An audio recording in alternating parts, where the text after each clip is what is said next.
Hello students, welcome to this video. आज के इस वीडियो में हम 19 फरवरी 2019 के इंपॉर्टेंट एडिटोरियल्स की बात करेंगे। जो पहला एडिटोरियल हम डिस्कस कर रहे हैं उसका नाम है from plate to plough, a race to atonement for neglect of the farmers.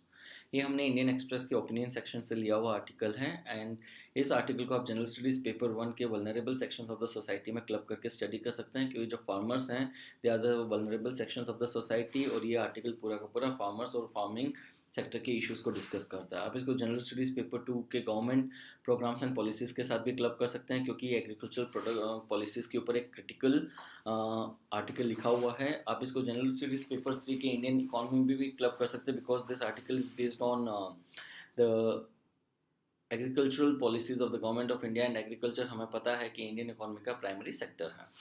चलिए अगले सेक्शन में कंटेक्स्ट की बात करें तो इस आर्टिकल का कंटेक्स्ट है कि काफ़ी समय से जो फार्मर्स हैं वो हमारी कंट्री में एक नेग्लेक्टेड सेक्शन है, जिसकी वजह से उनकी प्रॉब्लम्स हर साल दर साल बढ़ती जा रही हैं। अपार्ट फ्रॉम दैट इस आर्टिकल में हम थोड़ी बहुत एग्रीकल्चरल इश्यूज़ को भी डिस्कस करेंगे which are given in the subsequent sections. चलिए अगले सेक्शन में देखते हैं। अगले सेक्शन में जो ऑथर हैं वो एग्रीकल्चरल सेक्टर के इश्यूज़ की बात करते हैं और वो कहते हैं कि देखिए जो हमारा जो एवरेज सालाना एग्रीकल्चरल जीडीपी ग्रोथ रेट है वो पिछले 4 साल में सिर्फ 2.5% रहा है, जो काफ़ी हद तक कम है। हमने पिछले कुछ सालों में इवन 2013-14 में या फिर जो यूपीए सरकार के अंतिम चार वर्ष थे उसमें जो एवरेज एग्रीकल्चर ग्रोथ रेट थी that was approximately double of that, somewhere around 5.2%। वहीं पे पिछले 4 साल में हमने सिर्फ 2.5% का एग्रीकल्चर ग्रोथ रेट एवरेज 4 साल का जो निकाला जाए वो सिर्फ 2.5% है, जो बहुत ही कम है। ऊपर से जो हमारे एग्रीकल्चरल एक्सपोर्ट्स हैं वो साल दर साल नीचे गिरते जा रहे हैं। जो पिछला सबसे पीक हम देखें, सबसे पीक एग्रीकल्चरल एक्सपोर्ट्स की बात करें तो वो 2013-14 में आया था, जब हमने उस साल 42.5 खरब डॉलर की एग्रीकल्चर प्रोड्यूस को सेल किया था इंटरनेशनल मार्केट में। अपार्ट फ्रॉम दैट आज की डेट में जो एग्रीकल्चरल एक्सपोर्ट ग्रोथ रेट है वो नेगेटिव हो गई, मतलब हम एक्सपोर्ट कम कर रहे हैं और इंपोर्ट ज़्यादा कर रहे हैं। That can be scene on point number 3। हमारा जो पॉइंट नंबर 3 वो कहता है कि जो एग्रीकल्चरल इंपोर्ट्स हैं जो हम दूसरी कंट्री से हमारी कंट्री में इंपोर्ट कर रहे हैं वो एग्रीकल्चरल इंपोर्ट्स साल दर साल कंटिन्यूसली इंक्रीज होते जा रहे हैं, जिसकी वजह से net export surplus is on a continuous decline. जहां पर नेट एक्सपोर्ट सरप्लस यानी एक्सपोर्ट माइनस इंपोर्ट 2013-14 में पीक पे था, that is the net export surplus was $25 billion. ये आज की डेट में 2017-18 में नीचे गिरकर सिर्फ $10 बिलियन रह गया है।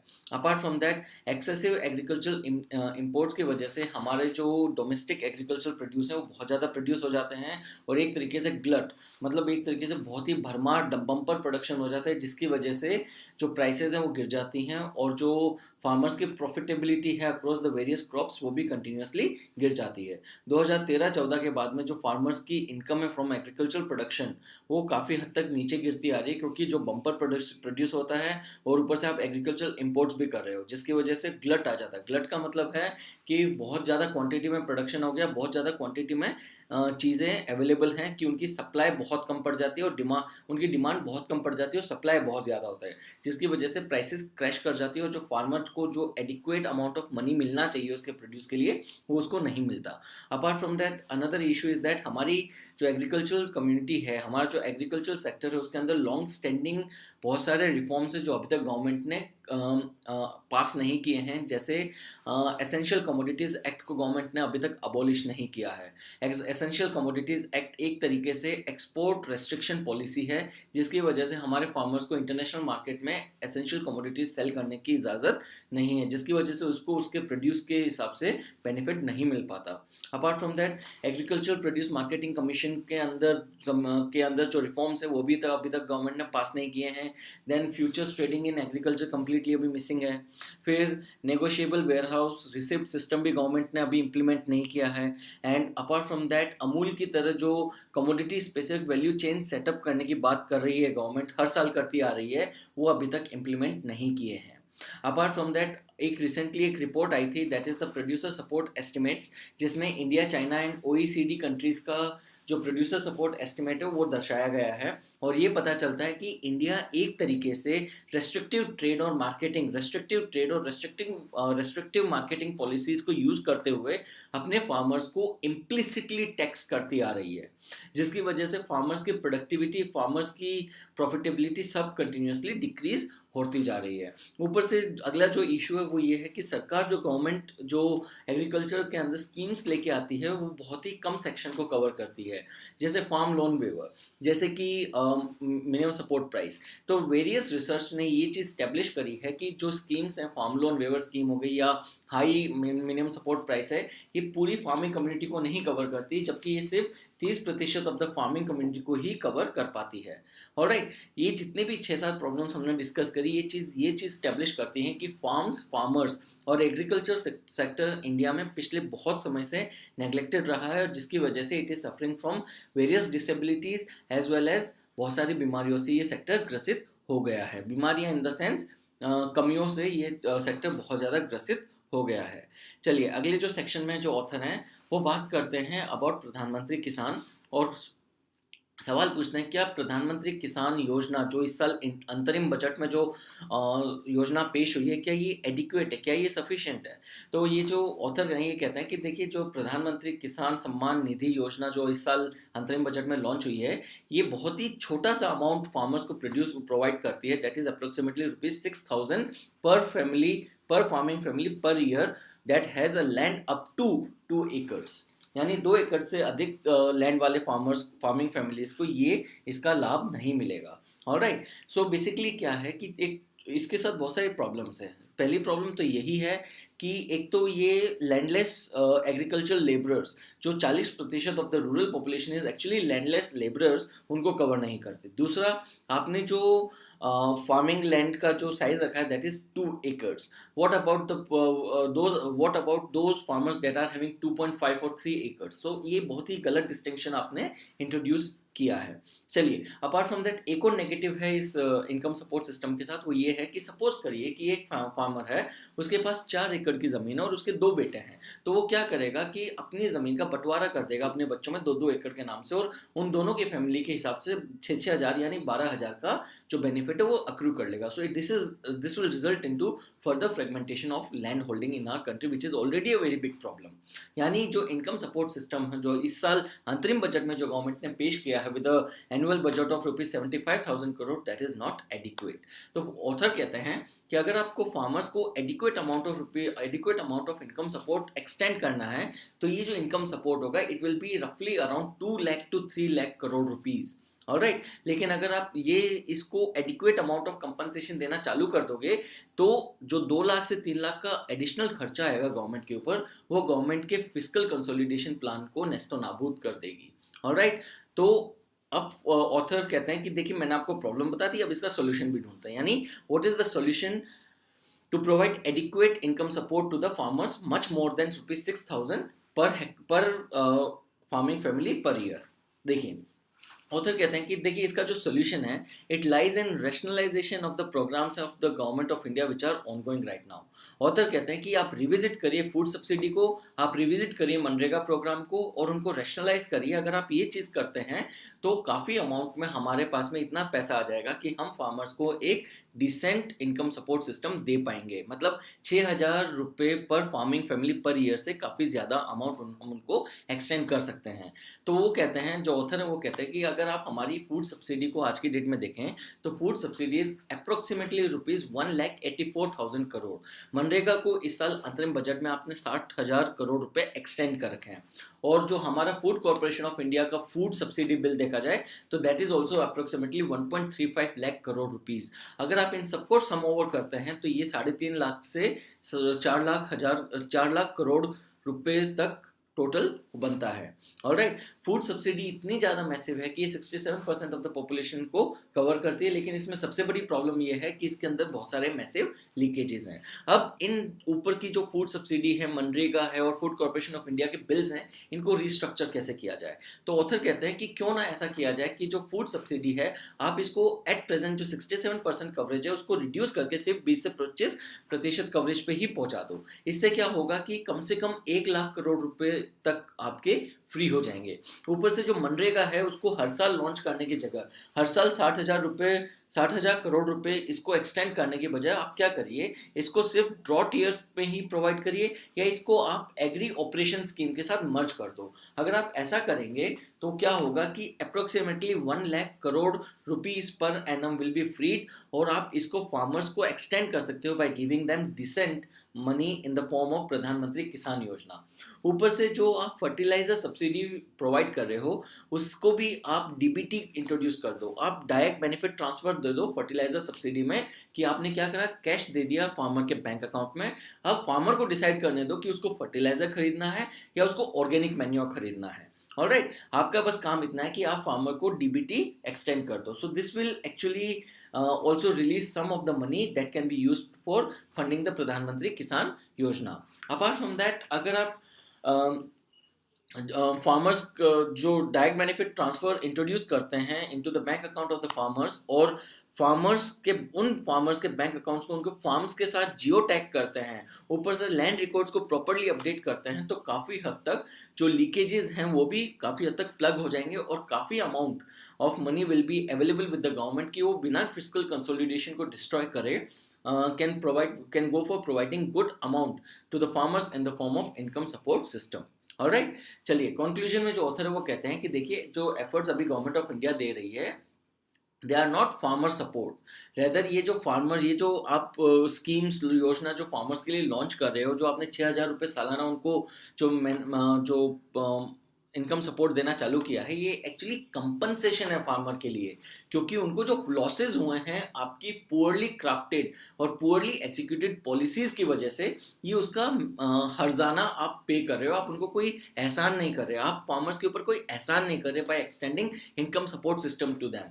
इट इज एक्चुअली आप उनको कंपनसेट कर रहे हो क्योंकि आपकी पॉलिसीज इतनी खराब थी, आपकी एग्रीकल्चर पॉलिसी, आपकी एग्रीकल्चर एक्सपोर्ट पॉलिसी इतनी खराब थी कि आपने उनका एक्चुअली लॉस करवा दिया है। ऑलराइट, हमारी जो एग्रीकल्चर एक्सपोर्ट पॉलिसी है वो एक्सपोर्ट रेस्ट्रिक्शन की बात करती है, और जो एग्रीकल्चर पॉलिसी है उसके अंदर प्रो प्रोड्यूसर बायस होने के बजाय प्रो कंज्यूमर बायस है, यानी फार्मर को बेनिफिट आपने दिया ही नहीं एग्रीकल्चर पॉलिसी में, आपने सारी का सारा जो बेनिफिट है वो कंज्यूमर को दे दिया, उसकी वजह से हमारे फार्मर्स को बहुत ही ज्यादा नुकसान होता है। वैसे ही जो गवर्नमेंट ऑफ इंडिया का जो फार्मर्स के टूवर्ड्स सपोर्ट रहा है that has been really negative. जो प्रोड्यूसर सपोर्ट एस्टिमेट्स की रिपोर्ट है वो कहता है कि India is implicitly taxing its farmer, वहीं पे जो चाइना है उसने अपने फार्मर्स को $232 बिलियन का सपोर्ट एक्सटेंड किया 2016-17 में। वहीं पे जो Organisation for Economic Cooperation and Development वाली कंट्रीज हैं उन्होंने अपने फार्मर्स को हर साल $235 बिलियन का सपोर्ट एक्सटेंड किया इन 2016-17, और ऑन द कॉन्ट्ररी इंडिया अपने फार्मर्स को इम्प्लिसिटली टैक्स कर रही है। इसी वजह से कोई भी ताज्जुब की बात नहीं है कि China is producing triple amount of agricultural produce compare to India with lesser cropping area. So this is the conclusion of this particular article. I hope this was a good learning experience and it was a quite informative article. So this is the first article that we discussed, that is from plate to plow, a race to atonement for neglect of the farmers. चलिए अब दूसरे article की बात करें। जो दूसरा article है उसका टाइटल है Raja Mandal, nationalism comes to Saudi Arabia. ये भी इंडियन एक्सप्रेस के ओपिनियन सेक्शन से लिया हुआ आर्टिकल है। आप इसको जनरल स्टडीज पेपर 2 के इंटरनेशनल रिलेशंस में क्लब करके स्टडी कर सकते हैं। इस आर्टिकल की अगर कंटेक्स्ट की बात करें, ये जो आर्टिकल है इट इज़ बेस्ड ऑन जो अभी रिसेंटली जो सऊदी अरेबिया के क्राउन प्रिंस हैं जिनका नाम है मोहम्मद बिन सलमान, जिनको हम MBS बोलेंगे आगे, वो इंडिया विजिट कर रहे हैं। सो उनकी इंडिया विजिट के ऊपर ये पर्टिकुलर आर्टिकल बेस्ड है, और ये जो आर्टिकल है ये reversing 1979 agenda of Mohammad bin Salman की बात करेंगे, जिसको इस पर्टिकुलर आर्टिकल में Arabian rise of Arabian nationalism का नाम दिया हुआ है। चलिए आगे डिस्कस करते हैं। पहले सेक्शन में जो ऑथर है वो बात करते हैं कि जो अरेबियन पेनिनसुला है उसके अंदर जियोपॉलिटिकल चेंजेस आ रहे हैं। यूनाइटेड अरब एमिरेट्स और सऊदी अरेबिया एक नेशनल आइडेंटिटी क्रिएट करने की कोशिश कर रहे हैं, क्योंकि जो उनके आसपास का एरिया है वो काफ़ी हद तक टर्बुलेंट हो गया है और मिडल ईस्ट काफ़ी हद तक वॉलेटाइल एरिया बन चुका है। वो वॉलेटाइल एक्टिविटीज़ धीरे धीरे UAE, सऊदी अरेबिया और अरेबियन पेनिनसुला के डिफरेंट रिपब्लिक्स के अंदर, नॉट रिपब्लिक्स, डिफरेंट मोनार्कीज के अंदर पेनिट्रेट कर रही है, जिसकी वजह से उनकी जो इंटरनल स्टेबिलिटी है वो डिस्टर्ब हो रही है। ऑलराइट, इनकी जितनी भी जो यूएई, सऊदी अरेबिया और अरेबियन पेनिनसुला के जो मोनार्कीज हैं, उनकी इंटरनल और external policies are now getting reoriented. क्यों रीओरिएंट कर रही हैं? ताकि एक नेशनलिज्म प्रमोट हो सके और पैन अरबिज्म एंड पैन इस्लामिज्म से दूर हटा जा सके। चलिए अब बात करते हैं बर्थ ऑफ अरेबिया। देखिए, जो अरेबियन पेनिनसुला है उसके अंदर कोई भी नेशनलिज्म नहीं है। क्यों नहीं है? क्योंकि जो अरेबियन पेनिनसुला के जो किंगडम्स हैं उनको ब्रिटेन ने अपने आप से आज़ादी दी थी। They never had any kind of nationalism movement. इनके अंदर कोई भी राष्ट्रवादी मूवमेंट नहीं था जो इनको एक जो कॉलोनियल रूलर्स के अगेंस्ट लॉन्च हुआ हो। जैसे इंडिया में इंडियन नेशनल कांग्रेस एक राष्ट्रवादी मूवमेंट था, वैसे ही कोई भी ऐसा मूवमेंट इन किंगडम्स में कभी भी क्रॉप हुआ ही नहीं। तो इन किंगडम्स के अंदर कभी नेशनलिज्म की कोई भावना एमर्ज हुई ही नहीं। अपार्ट फ्रॉम दैट इनके जो ये अरेबियन पेनिनसुला के किंगडम्स हैं, इनकी कोई डिफाइंड क्लियर टेरिटोरियल एंटिटी नहीं थी। इनको कोई डिफाइंड टेरिटोरियल डायमेंशंस नहीं दिए जब इस रीजन को ब्रिटिश कॉलोनियल्स ने आज़ाद किया। सो इन्होंने क्या करा कि अपनी ट्राइबल और रिलीजियस आइडेंटिटी के हिसाब से अपने आराम से मिल बैठ के एरियाज डिवाइड कर लिए, and they all were happy with what they got. Because of all these things, nationalism never came to this particular region. Apart from that, जितने भी यहाँ पे independent kingdoms हुए, they were more than happy to go with the regional flow. ये सुप्रा national मतलब अपने nation से आगे बढ़कर ये अपने आप को एक यूनाइटेड स्फीयर में शो करने लग गए, जिसकी वजह से nation never came to the picture but region got the more prominence. चलिए अभी क्या चेंजेस आ रहे हैं, आज क्या चेंजेस इंट्रोड्यूस हो रहे हैं। देखिए, जो गल्फ मोनार्कीज हैं वो एक बहुत ही बड़ा खतरा महसूस कर रहे हैं फ्रॉम द मिडल ईस्ट। वो कह रहे हैं कि जो एथनिक रिलीजियस मूवमेंट अभी मिडल ईस्ट में चल रहे हैं वो धीरे धीरे उनकी टेरिटरी के अंदर पेनिट्रेट कर रहे हैं, और क्योंकि उनकी टेरिटरी में उसको रोकने वाली ताकत जिसको नेशनलिज्म कह रहे हैं वो प्रेजेंट नहीं है, उसकी वजह से eventually it might be possible कि जो उनके अंदर डिफरेंट फेथ वाली जनता है, कल उनके अगर इंटरेस्ट क्लैश कर गए तो it might result into a type of civil war. तो जो अरेबियन पेनिनसुला के जो रूलर्स हैं दे आर नाउ एक्नॉलेज कर रहे हैं कि उनके यहाँ पे कोहेरेंट कम्युनिटीज हैं which are coming out of different societies, और ये जो डिफरेंट सोसाइटीज हैं इनके फेथ और डिनोमिनेशंस अलग अलग हैं। ऑलराइट, और ये जो डिफरेंट फेथ और डिनोमिनेशंस हैं they are the founding stone of any kind of civil war. ये एक सिविल वॉर के फाउंडिंग स्टोन्स होते हैं अगर इन डिफरेंट सोसाइटीज के इंटरेस्ट कल क्लैश कर गए तो। ऑलराइट, अपार्ट फ्रॉम दैट जो अरब यूनिटी और इस्लामिक सॉलिडेरिटी 1960-1970 में जो नारा दिया गया था, ये एक तरीके से इल्यूजन बन के रह गए, क्योंकि आज की डेट में जिन ऑर्गेनाइजेशंस ने इनका नारा दिया था, जैसे अरब लीग जैसे ऑर्गेनाइजेशन फॉर इस्लामिक कोऑपरेशन, ये खुद अपने अस्तित्व की लड़ाई लड़ रहे हैं। Apart from that Saudi Arabia जो है it is also facing threat from Islam of Turkey as well as Iran. Alright, और बहुत सारे जो कन्फ्रंटिंग ग्रुप्स हैं वो भी धीरे धीरे अपना पांव जमाते जा रहे हैं सऊदी अरेबिया के अंदर। सो इन सब प्रॉब्लम्स को मिटिगेट करने के लिए एक नेशनलिज्म, एक राष्ट्रवाद की भावना एमर्ज करी जा रही है सऊदी अरेबिया और अरेबियन पेनिनसुला के किंगडम्स के अंदर, that is known as Arabian nationalism. चलिए अब बात करते हैं कि अरब नेशनलिज्म और अरेबियन नेशनलिज्म में क्या अंतर है। देखिए, जो अरेबियन नेशनलिज्म है ये अरब नेशनलिज्म से काफ़ी अलग है। जो अरब नेशनलिज्म है 1940-1950 के टाइम पे चालू हुआ था, और Arab nationalism was not limited to the territory of the nation, rather it was crossing the territories and basically it was crossing the territories of the nations, and all the Arabs were getting united for a single cause and fighting. For example, जो Palestine है, Palestine के cause के लिए जितने भी अरब brotherhood के जितने भी नेशंस थे उन सब ने यूनाइटेडली फाइट किया against Israel. Alright, so basically जो अरब नेशनलिज्म है वो अरेबियन नेशनलिज्म से काफ़ी हद तक अलग चीज़ है। Alright, fine. Apart from that जो अरब नेशनलिज्म है उसके बारे में एक चीज़ और बोली जाएगी कि ये क्योंकि it was transcending the national boundaries, so इसको एक प्रोग्रेसिव फोर्स के तौर पे देखा जाता है which is countering the conservative religious impulses of this middle east region. Apart from that अगले सेक्शन में जो ऑथर है वो डिस्कस करते हैं इंडियन अप्रोच टूवर्ड्स अरब नेशनलिज्म। चलिए, जो इंडिया है, इंडिया ने अरब नेशनलिज्म को एक बहुत ही प्रोग्रेसिव फोर्स के तौर पे देखा, क्योंकि this was coming out of the national boundaries. All the countries of the Arab और Arab origin, they were uniting together against the foreign power.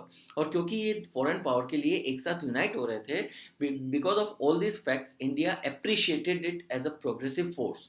और ये जो यूनिटी थी, it was seen as a unity against conservative religious impulses. Alright, now ये जो अरब nationalism है, India के लिए इसके प्रति एक स्पेशल अपील थी, क्योंकि ये जो अरब नेशनलिज्म था, ये इंडिया के एंटी इंपीरियलिज्म और स्टेट सोशलिज्म और नॉन अलाइनमेंट जैसे नारों के साथ में काफ़ी हद तक मैच करता था। और इन सारे इवेंट्स ने इंडिया की जो पॉलिसी है टूवर्ड्स मिडल ईस्ट, उसको काफ़ी टाइम तक शेप किया। जिन इवेंट्स ने इंडिया की मिडल ईस्ट पॉलिसी को काफ़ी टाइम तक शेप किया, that includes the fight of the Palestine for statehood, then Israel-Arab tension and Arabic solidarity, etc. All right, लेकिन जो अरब नेशनलिज्म है वो धीरे धीरे एंटी इंडिया होता रहा, क्योंकि पहली चीज़ तो है कि इंडिया का इंटरेस्ट ही अरब नेशनलिज्म से कम होना चालू हो गया, क्योंकि 1967 में joint forces of the Arab nationals, that was joint forces of Arab nationals को हराया था इजराइल ने 1967 की वॉर में। This resulted into formation of 1969 Organisation for Islamic Cooperation. और इस बार इसका लीडर कौन बना? इसका लीडर बना Saudi Arabia. Organisation of Islamic Cooperation जो ओआईसी था, उसने स्टार्टिंग से इंडिया के प्रति काफ़ी हॉस्टाइल एटीट्यूड रखा, क्योंकि Pakistan declared itself as a Muslim country and join the Organisation of Islamic Cooperation. और पाकिस्तान ने ओआईसी के अंदर एंटी इंडिया फ्लेवर को इंट्रोड्यूस किया by showing that India is against the Muslims, and therefore all the members of the OIC turn hostile to India. Because of this attitude, जो नई दिल्ली है, उसने OIC को एक तरीके से प्रो पाकिस्तान और एंटी इंडिया की इमेज दे दी, जिसकी वजह से इंडिया ने ज़्यादा एफर्ट इस डायरेक्शन में लगाना काफ़ी हद तक कम कर दिया। चलिए, अब अरेबियन नेशनलिज्म की बर्थ की बात करते हैं। तो जो अरेबियन नेशनलिज्म है, वो सऊदी अरेबिया में किंग अब्दुल्ला के रूल के दौरान चालू हुआ, जो विच can be seen in certain events. जैसे जो एनुअल जनाद्रिया फेस्टिवल है, जो सऊदी अरेबिया में सेलिब्रेट होता है, वो सऊदी अरेबिया के हेरिटेज और कल्चर को प्रेजेंट करता है। सो एक तरीके से हेरिटेज एंड कल्चरल यूनिटी के लिए एक एनुअल फेस्टिवल लॉन्च किया, जिसका नाम है जनाद्रिया फेस्टिवल, और इसको लॉन्च किया था किंग अब्दुल्ला ने। अपार्ट फ्रॉम दैट, 2005 में किंग अब्दुल्ला ने 23 सितंबर को सऊदी नेशनल डे के तौर पे रिकॉग्नाइज करना चालू कर दिया, और इस दिन को एक नेशनल हॉलीडे डिक्लेयर कर दिया। ताज्जुब की बात यह है कि सितंबर 23, जो कि सऊदी नेशनल डे है, ये एकमात्र ऐसा दिन है जो नॉन रिलीजियस हॉलीडे है सऊदी अरेबिया के अंदर। ये सारे के सारे एफर्ट्स किंग अब्दुल्ला ने क्यों किए? ताकि एक सऊदी नेशनलिज्म क्रॉप अप हो जाए जनता के अंदर। आफ्टर किंग अब्दुल्ला, उनके बाद में उनके जो बेटे थे मोहम्मद बिन सलमान, उन्होंने इस पर्टिकुलर नेशनलिज्म को आगे बढ़ाया, which can be seen in replacement of the word infidel by traitor when someone is going against the nation of Saudi Arabia। जब सऊदी अरेबिया के अगेंस्ट कोई बंदा काम करता है, तो उसको देशद्रोह, ट्रेटर का नाम देना चालू कर दिया। पहले उसको इनफिडेल का नाम दिया जाता। ऊपर से sports is now acting as the new factor in sports. अब एक तरीके से नया फैक्टर का रोल प्ले कर रहा है in making Saudi Arabia more secular. Apart from that, patriotism, देशभक्ति भी धीरे धीरे पॉपुलराइज करी जा रही है जनता के अंदर, पर्टिकुलरली जब यमन के हाउदी रिबेल्स के अंदर के अगेंस्ट पर्टिकुलरली जब यमन के हाउदी रिबेल्स के अगेंस्ट सऊदी अरेबिया ने अपनी जनता को मोबिलाइज किया, तो उस टाइम उन्होंने इसको राष्ट्रवाद, उसको पेट्रियटिज्म का, एक देशभक्ति का एक नारा देकर मोबिलाइज किया, जिसको एक तरीके से देखा जा सकता है कि ये एक पुश देने की कोशिश थी towards Arabian nationalism. Alright, apart from that, एक काफ़ी हद तक एक बहुत ही कॉन्शियस अप्रोच, एक कॉन्शियस एफर्ट लिया है मोहम्मद बिन सलमान ने, by extending a hand of friendliness, by extending a hand of outreachness towards the Shia minority, जो सऊदी अरेबिया के ईस्टर्न पार्ट में लोकेटेड है, जिन्होंने 1979 में सऊदी अरेबिया के किंगडम के अगेंस्ट रिवोल्ट भी किया। तो आपने उनके टूवर्ड्स एक बिनाइन एटीट्यूड शो करके उनको भी अरेबियन नेशनलिज्म का हिस्सा बनने का मौका दिया, जबकि आप that is Saudi Arabia is a Sunni nation, और जो ईस्टर्न पार्ट है that is Shia dominated. Alright, apart from that, पहली बार सऊदी अरेबिया की हिस्ट्री में एक क्रिश्चियन मास ऑर्गेनाइज किया गया था in December 1। Apart from that prince Salman ने अमेरिकन क्रिश्चियन इवेंजेलिकल्स का एक डेलीगेशन को भी रिसीव किया। That shows that somewhere there is benign attitude of Saudi prince crown prince towards the different faith, different denominations residing in Saudi Arabia. चलिए अब conclusion की बात करते हैं। देखिए, जो अरेबियन नेशनलिज्म है वो इस पर्टिकुलर रीजन में, दैट इज सऊदी अरेबिया और अरेबियन पेनिनसुला का जो रीजन है उसमें काफ़ी हद तक मॉडरेशन लेकर आएगा। अभी ये एरिया बहुत ही एक्सट्रीमिस्ट है, यहाँ पे इस्लामिक मॉडरेशन आएगा, यहाँ पर सेक्युलर एंड टॉलरेंट बिहेवियर को भी जगह मिलना चालू हो जाएगा। और जब ये tolerant and moderately secular Arabian Peninsula दुनिया की टूवर्ड्स ओपन होगी, then India will have a very strategic role to play in this particular region, and it will provide more opportunities for India to engage with the Arabian Peninsula strategically. So this is the subject matter of the second article. So this is all from this particular video. I hope it was a good learning experience for you. Download the PDF of these articles and the summary of these articles from the link given in the description. Thank you very much. Have a great day ahead. Take care. Bye.